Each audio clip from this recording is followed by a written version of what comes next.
Basically backstabbed his own family. No, true to the Campbell name, backstabbed their own. What are you laughing at? What? I'm trying to be discreet. Get state this. But you're trying to be non-judgmental. Non-judgmental, and every time you say a statement is more judgmental than the last one.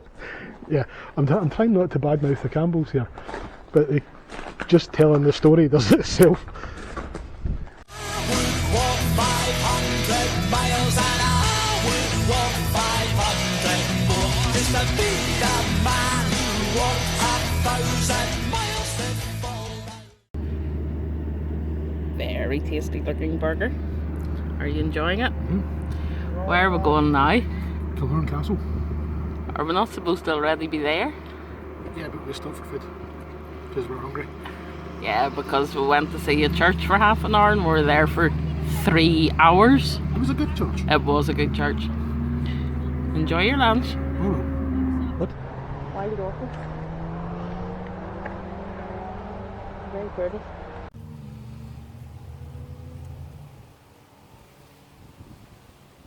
Right, we're back at it again today on another dreich miserable Scottish day.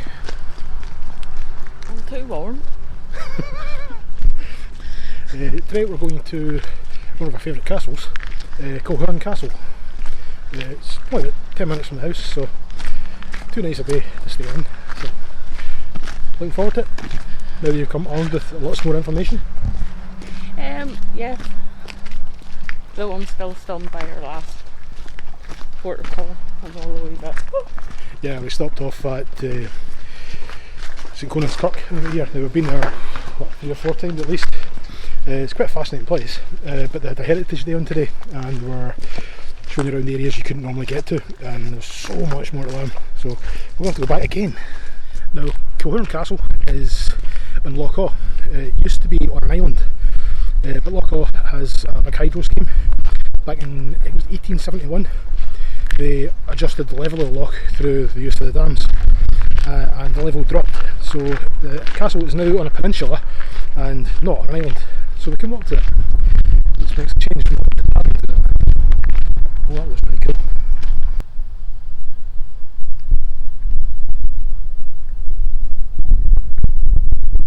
As we've mentioned a few times, this whole area is very much a Campbell area.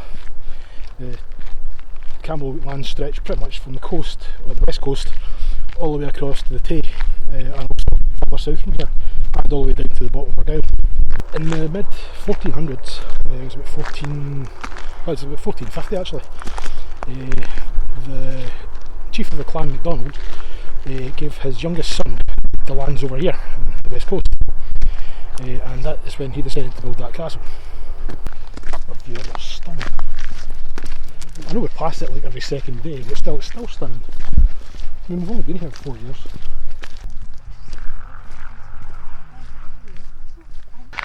Now, as I said, the castle was constructed in about 1450.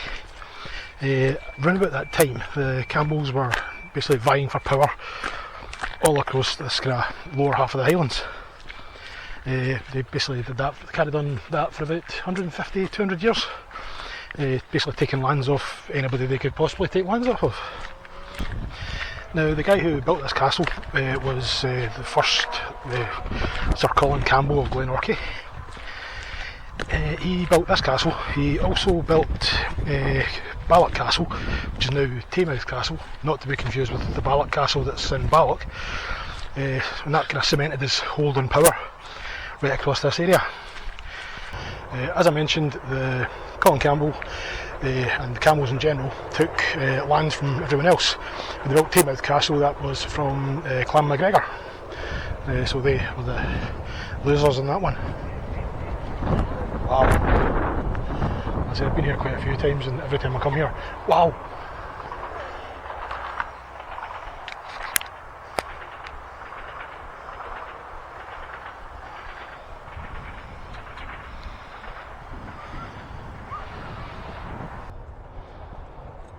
What do you think? It's as pretty as the last 14 times we've been here. It's not 14, we've only been here, I don't know, 7, 8? Very cool castle.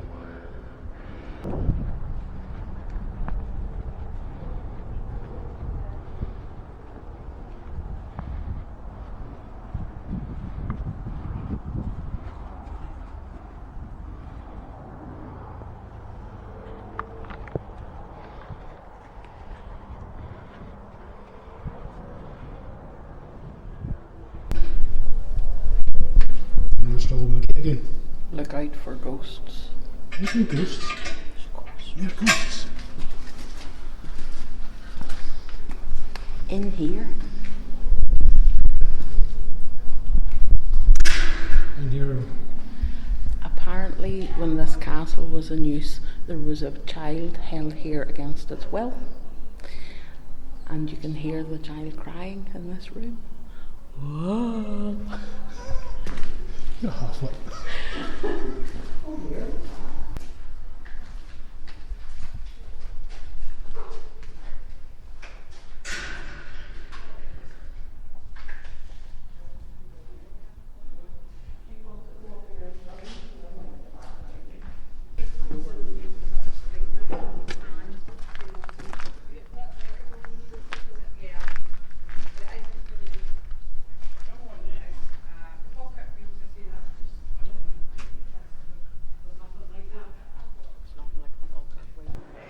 Did you know that Big Duncan Mackenzie was interred in here in 1745? Who's Big Duncan Mackenzie? He was a Jacobite in the Battle of Prestonpans.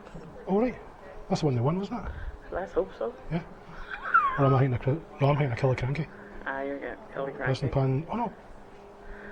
No, Prestonpans was the Jacobite one. They won. Well, he must have got caught because obviously with this being of military stock in 1745, this is where they jailed him. Oh, right. Did you know What? there's a huge monster in Lochawe? Is there? It used to terrorise fishermen. Was it a serpent by any chance? A 12-legged serpent. Oh, right. I know it doesn't make sense, Right. but fishermen didn't like it. Well, I've been kayaking out there. Oh, why? Yeah.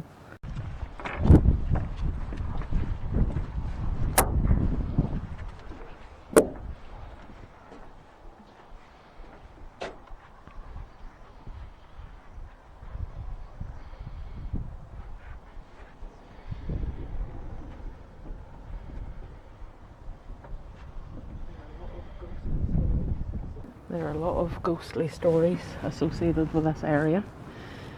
One concerns a photographer who came down here and was very quick to pack up his equipment when he heard giggling.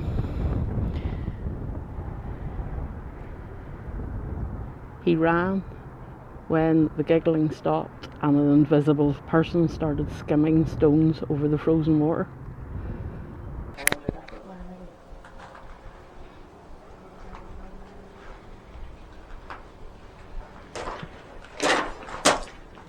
What?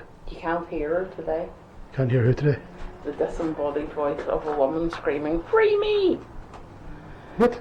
People visiting the castle have heard a voice of a woman shouting, "Free me!"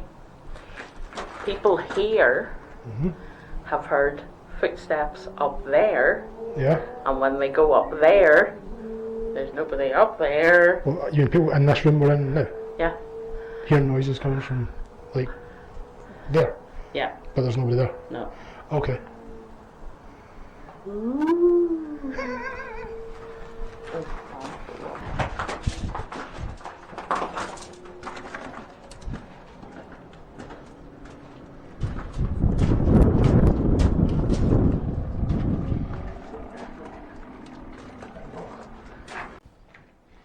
What are you doing in the fireplace? Looking up the fireplace? What, there's something up the fireplace? No. What?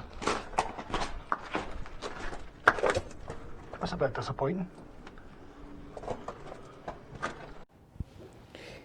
This tower was aptly named Attacker's Eye View.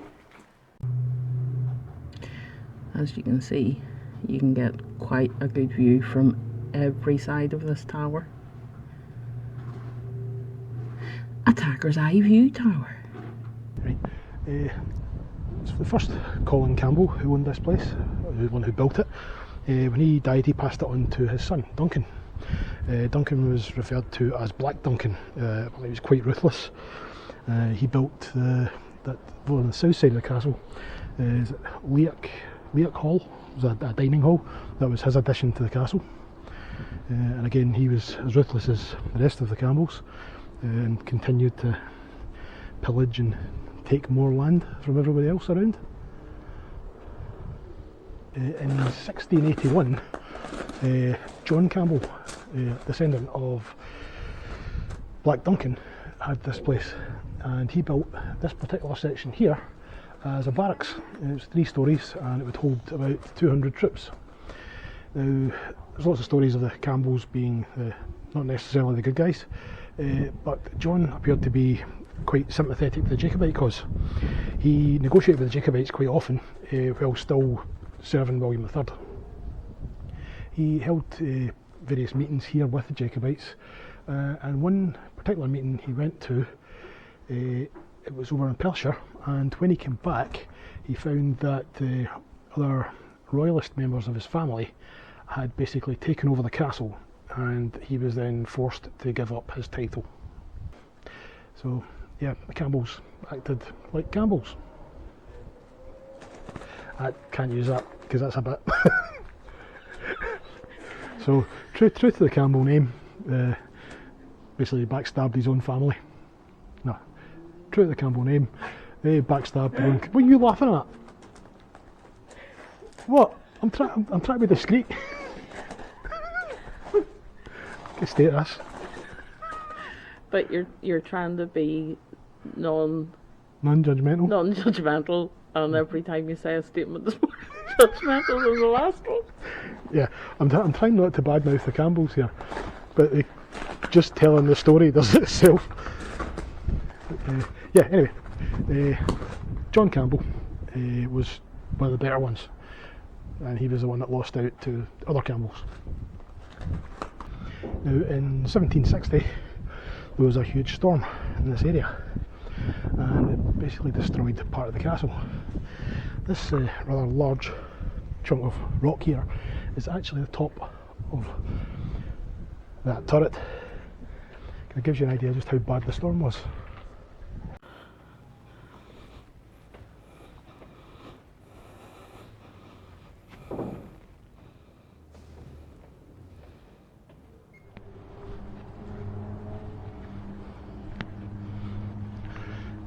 Now, I mentioned John Campbell being sympathetic towards the Jacobites.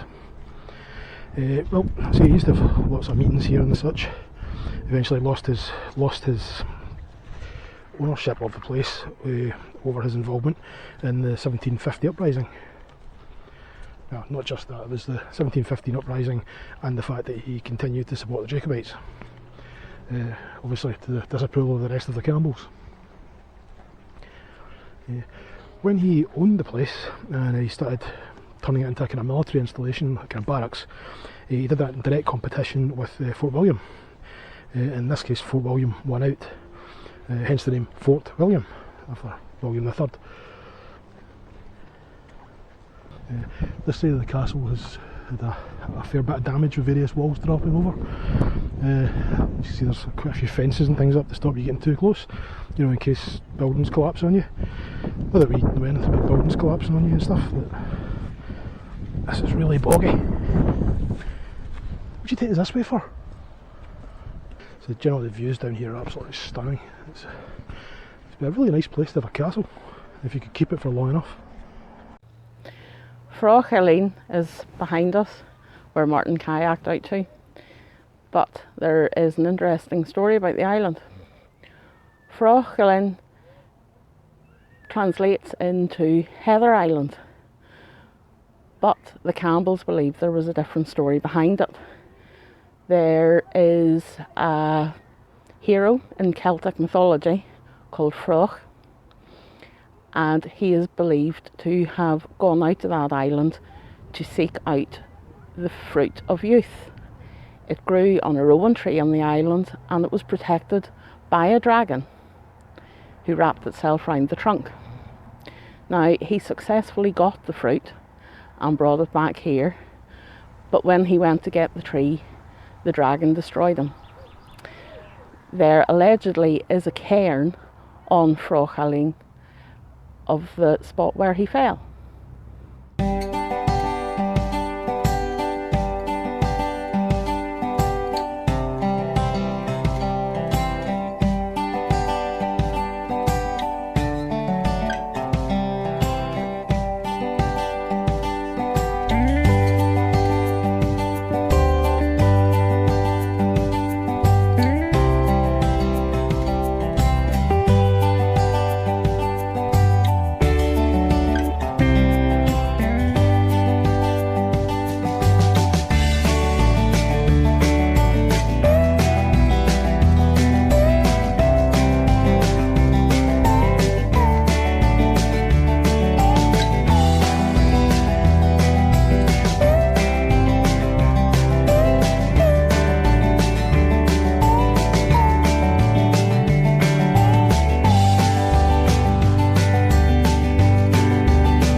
That was Kilchurn Castle, which, well, I'm not going to ask if you enjoyed it because you've been there like, what, 8 times now? Yes. Yeah. Lots of history, lots of folklore. We should perhaps do a special shout out to Joshua and Daphne Campbell. Yeah, Campbell's, yeah. All the way down in Oz, who just can't wait to visit Kilchurn. Yeah. Shout out to Janet from Boston. We love Kilchurn quite a lot, and now we've sent her to St Gonan's Kirk. She's going to have a long day. Where next? Coffee.